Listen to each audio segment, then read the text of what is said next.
Welcome to CSI, the Science Revealed. Today we'll be learning about rigor mortis and muscle contraction. Now let's learn the basics.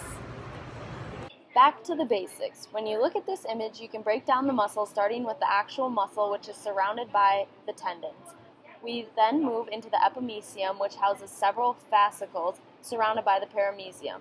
Inside the fascicles are several muscle fibers surrounded by an endomysium. From there, myofibrils make up the muscle fibers, which are made up of sarcomeres. Inside the sarcomere, myosin and actin are found, which are the main components of muscle contractions.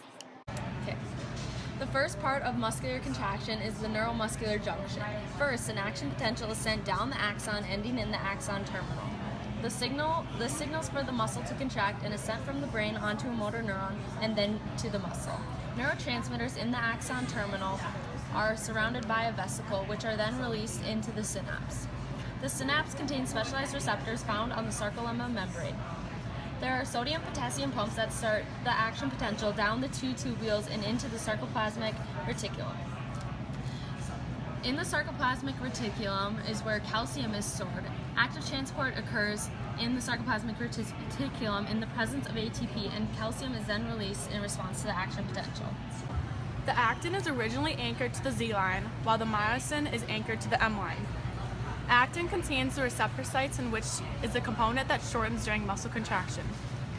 Calcium binds to the troponin, which is in this case the yellow pipeliner, and this allows for the tropomyosin to move away from the active site so the actin and myosin head can bind together.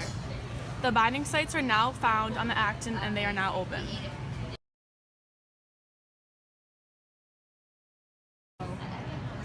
With the hydrolysis of ATP into ADP and pi, the myosin head changes shape to high configuration or becomes energized. This allows the head to bind to the actin, forming a cross bridge at an active site.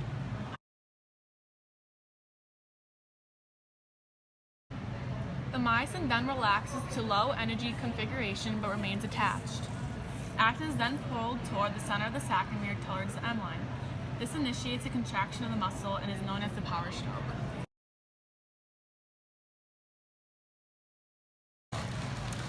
More ATP is required in order to break the cross bridge and relax the muscle. The cycle continues if ATP is available and calcium levels are high in the sarcoplasm. Take into account that this muscle contraction occurs when a person is alive and healthy. However, the muscle works differently after someone dies, and the process known as rigor mortis can help crime scene investigators conclude how long a person has been deceased. When a person dies, active transport with the sarcoplasmic reticulum stops working because ATP is not present, and calcium pumps are unregulated. In result, all the calcium ions rush out of the reticulum and into the sarcoplasm. These calcium ions then bond to the troponin, leading to all of the active sites along the actin to be opened. The myosin head can then bond to these active sites and the cycle of muscle contraction occurs. Since the person is dead and no ATP is being produced to break the cross bridge, the myosin stays attached to the actin and the muscles do not relax. This process usually starts in the face and smaller muscles. But after about 72 hours, bacteria will start to decompose the body and release lactic acid and other chemicals that break the cross bridge and relax the muscle. When you see roadkill on the side of the road with their limbs stuck in the air, you are seeing the process of rigor mortis. It'll be like, duh, duh, duh.